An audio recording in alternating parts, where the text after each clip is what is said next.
Chris Vavra. I'm the Web Content Manager for CFE Media and Technology. And I'm here live at the Omron Open here in Hoffman Estates, Illinois. And I'm here today to talk with Paul Anderson, Director of Field Application Engineering for Omron. So thank you for joining me here today. Yeah, I'm glad to be here. Thank you. So you talked this morning in the keynote about AI, and artificial intelligence, has gotten a lot of buzz the last year with ChatGPT and all of that. But AI is not exactly a new concept. It's certainly not in the realm of manufacturing. I want to know how Omron's been using AI over the years. Yeah, we've been using AI for quite some time now, actually. We have an AI controller that we launched probably 7 years ago. And that allows customers to actually use machine learning in predictive maintenance applications for anomaly detection. We've also been using it in vision processing. So rather than having to define all the criteria of what makes good and bad parts, we can actually use AI to learn from samples of good and bad images what actually is successful and what's not. And we've actually have a whole nother company that we've launched called Omron X, which is really just about AI research and how we can take all of that and move that forward. Right. And with the rise of AI sort of in the public consciousness, there's always been those concerns like, Skynet is taking over, all of that. What concerns have you heard from customers and even from within about AI and its role in the future of manufacturing? Yeah, I don't think we're looking at AI coming and taking jobs tomorrow. I think the bigger thing right now is AI is going to be impacting what jobs look like. And I think people are comfortable with the jobs that they know. And so we're all having to adapt, and we're all having to adapt faster because these changes are coming quicker. So we don't really know what it's going to look like exactly, and I think that's really the bigger fear, right? I think fear of this new technology is probably the biggest thing that people are facing. Right, they can kind of see it, but they can't quite grasp it or see what it might be or what it could be, and the great unknown, right? Exactly. Yep. So, within the last few years, in what way has AI, helped Omron in a way you hadn't quite expected, or how has AI evolved to where it's impacted, your jobs and your company?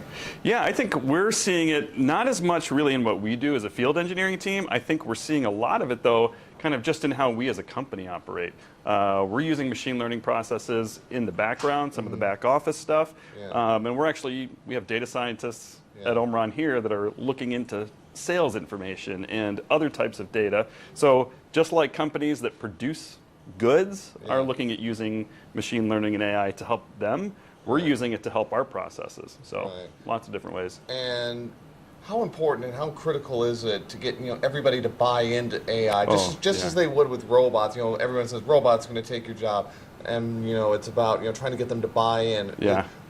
How do you do that with AI and ML? Yeah, I think with robots, with the things with robots is you have to get people comfortable with it. I think if they see it just launched into their facility, they're very skeptical of it.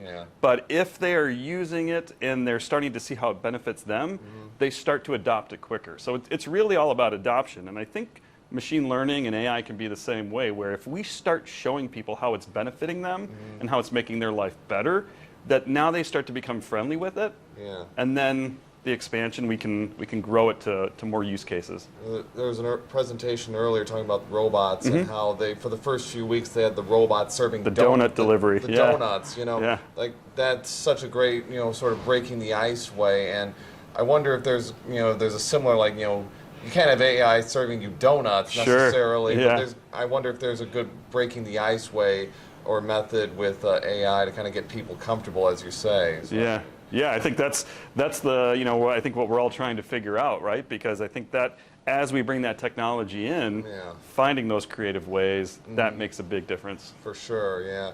And with AI, there's also been the rise of automation in the last 2 to 3 years, particularly in the wake of COVID, because that has changed so much in manufacturing. There has been a greater need and emphasis on automation because of the worker shortage. And it seems to me that automation and AI are going to be working hand in hand all the way down the line and helping and augmenting humans. You agree? Oh, 100%. Yeah, I think we're going to see it in terms of line side when it comes to inspection.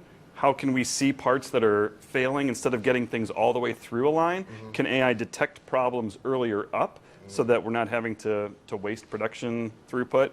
I think we're going to see it where the more and more that robotics become AI friendly and can start to learn different processes, again, then we can leverage one person to really teach a bunch of different processes out so that the robots can learn that via AI.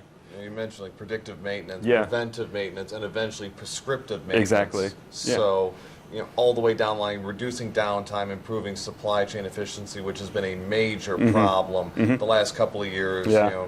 Not just because of the semiconductor issue, but also the worker shortage, Yes. but also we're realizing the old way doesn't quite work anymore. So it's trying to find that new normal, that new balance. Yeah, and I think also, I mean, machine learning is not just going to impact what's happening in the plant floor. I think it's also going to impact the supply chain. So the further that we can use machine learning upstream and feed it downstream, that's going to help us adapt quicker to anomalies like that. Yeah, you can catch it before it happens. Yep. So, I mean, we're not quite sure what the future looks like for automation and AI, but what would you like to see as like the next big evolution? If you could have one thing where automation and AI kind of take this next big step forward, what would it be?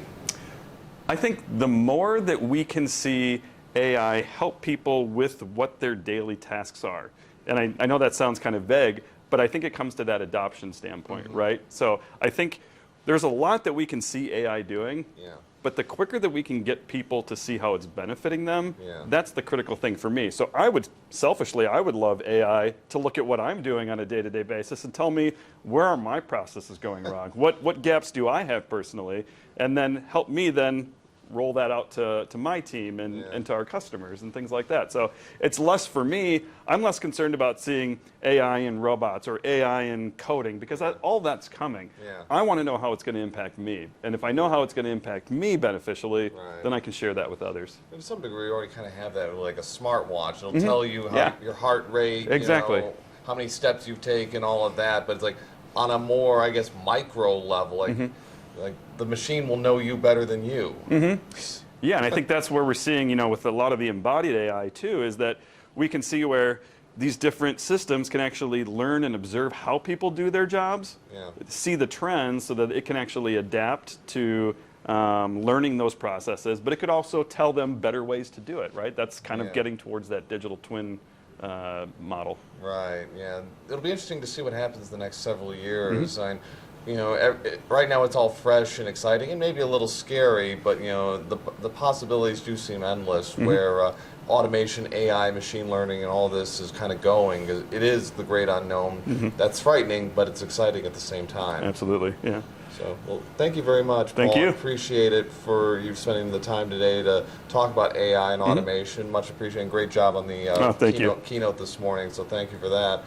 And if you enjoyed today's video, you can find many more of these interviews and presentations on our YouTube channel, Control Eng TV. And we also have articles on automation and AI and machine learning on our website, www.controleng.com. And I'm Chris Vavra, the Web Content Manager, CFE Media and Technology, and thank you for watching this video.